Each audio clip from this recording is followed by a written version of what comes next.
এইখিনি দিয়া গৈছে কিন্তু আৰু দুৰ্ভাগ্যক্ৰমে তেখেতক আমি ৰাখিব নোৱাৰিলোঁ। আমাৰ ফালৰ পৰা যিখিনি চেষ্টা কৰিব লগা আছিলে গোটেইখিনি কৰা গৈছে আৰু কিন্তু কিছুমান বস্তু আৰু আমাৰ হাতত নাথাকে।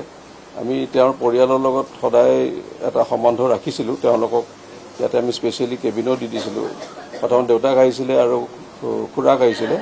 খুৰাকজন তেজপুৰত থাকে। তাৰপিছত আৰু খুৰাকৰ ঘৰত যাব লগা হ'ল, মাক আহিলে, সৰু ভণ্টীয়েকজনী আহিল।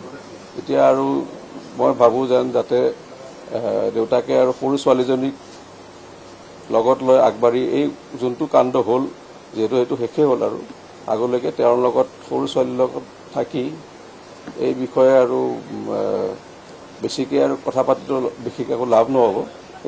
তাইকে ভালকৈ চোৱা চিতা কৰি তেওঁক যেন ভাল এজন মানে বনাব পাৰে, ভাল পুৰুষ মহিলা, তাকে মই আশা কৰিছোঁ।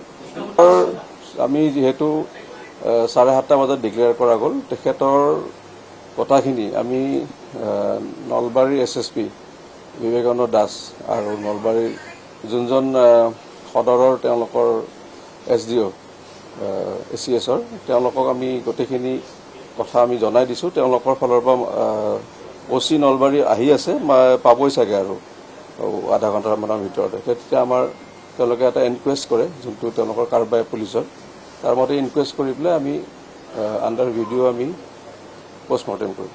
যোনটো মই যেনেকৈ আগতে এবাৰ কৈছিলোঁ, অস্ত্ৰটো যেতিয়া তেখেতৰ ওপৰত আঘাতপ্ৰাপ্ত কৰিছিলে, তেওঁৰ দুটা ছিষ্টেমত কৰিছিলে। এটা হ'ল ঘপিয়াই দিওঁতে চিধাকৈ কৰে, তেতিয়াহ'লে ইমান অসুবিধা নহয়, কাৰণ গোটেই মাচুল কাটিব বা লাষ্টত গৈ পেলাই আৰু হাদ্দিৰ ওপৰত লাগিব। কিন্তু যেতিয়া অস্ত্ৰটো যেতিয়া মানে পোনপটীয়াকৈ মাৰে, তেতিয়াহ'লে একদম কিমানখিনি আগলৈ যায় কোনো গম নাপায়। আমি MRI কৰোঁতেহে গম পালোঁ।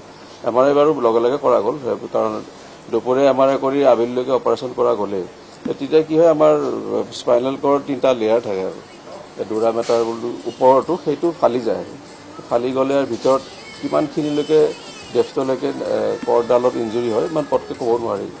যিয়ে হওক, তেওঁৰ প্ৰগ্ৰেছটো ভাল ওলাইছিলে। আমিতো আৰু ৰুমত শ্বিফ্ট কৰাৰ কথাই ভাবিছিলোঁ, কিন্তু আৰু দুৰ্ভাগ্যক্ৰমে এইটো কৰা নহ'ল আমাৰ।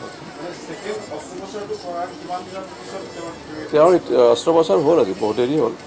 প্ৰথম অস্ত্ৰোপচাৰ কৰিলোঁ, ছেকেণ্ডটো কৰাও আজি 12 দিন হৈ গ'ল। সেইখিনি কৰি পেলাই তাৰপিছত আমি ড্ৰেইনো দিলোঁ, কিবা ওলাই নেকি। ড্ৰেইনডালো বন্ধ হ'ল, ওলোৱা নাই। ড্ৰেইন মানে আমি কিবা ওলাই যদি সেইখিনি চোৱা যায় আৰু কিন্তু লাষ্টলৈকে আৰু কাৰ্ডিয়েক ষ্টেটাছটো বেয়া হৈ যায় আৰু বহুত দিন থাকিলে এজন ব্যক্তি ICUত থাকিলে কাৰ্ডিয়েক ষ্টেটাছ বেয়া হয়। লাষ্টত কাৰ্ডিয়েক এৰেষ্ট দুবাৰমান মাৰিলে, সেইকাৰণে আৰু ৰিভাইভ কৰা নহ'ল আৰু ব্লাড প্ৰেছাৰটো বহুত কমি যায়। আজি ৰাতিপুৱাই কৰিছে। আজি ধৰক আৰ্লি মৰ্ণিং 12টা বজাৰ পিছত আৰু আৰ্লি 12টা বজাৰ পিছত আজি। ছেকেণ্ডটো আৰু তাৰ আগে আগে হয় আৰু মানে তেখেতক ডিক্লেয়াৰ কৰাৰ আগে আগে হৈছিলে। গোটেই মানে 2টামান দিয়াৰ কাৰণে আৰু বেছিকৈ হৈ গ'ল আৰু কাৰ্ডিয়েক এৰেষ্ট দুবাৰ আহিলে।